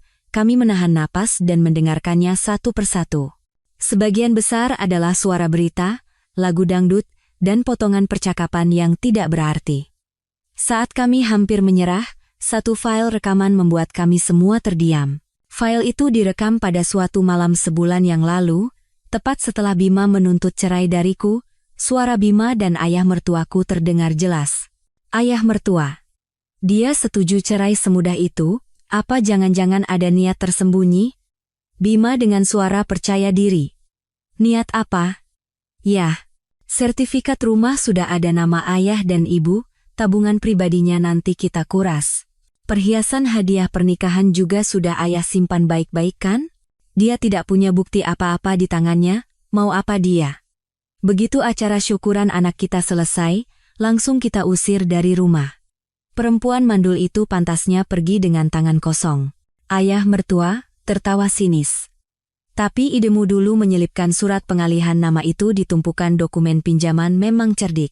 Perempuan bodoh itu percaya begitu saja dengan ucapanmu, bahkan tidak membacanya, dan langsung tanda tangan. Kami semua membeku. Inilah dia. Inilah bukti pamungkas. Pengakuan dari mulut mereka sendiri, bukti yang tidak bisa disangkal. Itu mengkonfirmasi seluruh konspirasi penipuan dan penggelapan aset yang sistematis." Dengan tangan gemetar, aku menyimpan file rekaman itu ke dalam USB. Air mataku kembali mengalir. Namun, kali ini adalah air mata kelegaan dan harapan. Perang kotor mereka, fitnah, dan permainan licik mereka, semuanya harus berakhir di hadapan bukti yang jelas ini. Keadilan akhirnya terasa begitu dekat. Hari sidang terakhir, udara di ruang sidang terasa sangat tegang. Pengacara pihak Bima masih dengan percaya diri menyajikan argumen tajam, mencoba membantah semua bukti foto dan videoku. Mereka bersikeras bahwa semuanya hanyalah delusi dari seorang istri yang buta karena cemburu. Bima dan keluarganya duduk di seberang, menatap dengan angkuh seolah yakin akan kemenangan. Saat persidangan hampir berakhir dengan merugikan bagiku, pengacaraku tersenyum dan meminta izin kepada majelis hakim untuk mengajukan bukti terakhir. Yang mulia, ini adalah bukti terakhir. Sebuah file rekaman yang akan memperjelas seluruh esensi dari kasus ini. USB disambungkan ke sistem audio ruang sidang. Seluruh ruangan menahan napas, dan percakapan antara Bima dan ayah mertuaku bergema dengan jelas dan tegas. Konspirasi untuk menipuku menandatangani dokumen, rencana untuk merebut hartaku, pembicaraan untuk mengusirku dari rumah dengan tangan kosong, semuanya terungkap dengan telanjang. Wajah Bima dan ayah mertuaku berubah dari angkuh menjadi terkejut, lalu pucat pasi seperti kertas. Ibu mertuaku, yang duduk di belakang, hanya bisa ternganga. Mereka saling pandang, lalu menatap smart speaker yang dipegang oleh pengacaraku sebagai barang bukti. Mereka tidak pernah membayangkan bahwa kelalaian dan kejahatan mereka telah menggali kuburan mereka sendiri. Rekaman berakhir, tetapi keheningan di ruang sidang terus berlanjut. Hakim ketua menatap Bima dengan tatapan tajam. Kini, sanggahan apapun tidak ada artinya. Buktinya terlalu jelas dan tak terbantahkan. Putusan akhir pengadilan dijatuhkan. Perjanjian penambahan nama mertua di sertifikat dinyatakan tidak sah karena mengandung unsur penipuan. Rumah itu diakui sebagai harta Gonogini, dan dengan mempertimbangkan bahwa sebagian besar dana pembelian rumah dibantu oleh orang tuaku serta kerugian mental dan materi yang kualami, aku mendapatkan hak milik penuh atas rumah itu. Bima tidak hanya tidak mendapatkan pembagian harta, tetapi juga harus membayar sejumlah besar uang ganti rugi kepadaku atas kerugian mental, pencemaran nama baik, dan nilai dari gelang naga dan Phoenix yang telah ia gelapkan. Keadilan akhirnya ditegakkan. Saat keluar dari gedung pengadilan hari itu, aku merasakan kelegaan yang tak terhingga. Pertarungan yang melelahkan telah berakhir, dan aku menang. Selama beberapa hari berikutnya, keluarga Bima hancur. Skandal itu terungkap, ia dicopot dari jabatannya sebagai manajer dan dipecat dari perusahaan. Dengan nama baik yang hancur, ia tidak bisa menemukan pekerjaan yang layak. Sinta Lestari, melihat kekasihnya berubah dari bujangan emas menjadi pengangguran yang terlilit utang dalam sekejap, tanpa ragu membawa anaknya pergi dan memutuskan semua kontak. Bima kehilangan segalanya. Karier, uang, keluarga, dan bahkan selingkuhan yang ia pertaruhkan segalanya. Aku tidak merasakan kepuasan, hanya ketenangan. Aku menjual rumah lama yang penuh dengan kenangan pahit itu. Dengan uang itu dan uang ganti rugi, aku membeli apartemen yang lebih kecil, nyaman, dan penuh cahaya matahari untukku dan ibu. Pernikahan yang hancur telah merenggut banyak hal dariku, tetapi juga memberiku pelajaran yang mahal. Itu mengajariku cara menjadi kuat, cara melindungi diri sendiri, dan yang terpenting, cara mencintai diriku sendiri. Aku bukan lagi wanita naif dan lemah di masa lalu. Dengan sisa uang, aku memutuskan untuk melakukan sesuatu yang berarti. Aku mendirikan sebuah organisasi nirlaba kecil bernama Yayasan Bangkit Kembali, yang menyediakan bantuan hukum gratis dan konseling psikologis untuk wanita-wanita yang berada dalam situasi serupa denganku. Aku ingin membantu orang lain melalui kisah dan pengalamanku, agar tidak ada lagi yang harus mengalami rasa sakit dan ketidakberdayaan yang pernah kualami. Suatu sore, berdiri di balkon apartemen baru, menatap orang-orang yang sibuk berlalu lalang di bawah, aku merasakan kebebasan dan kedamaian yang mutlak. Masa lalu telah berakhir. Aku telah menemukan kelahiran kembali dari abu pernikahanku. Kehidupan baru dengan makna baru telah terbuka lebar untukku.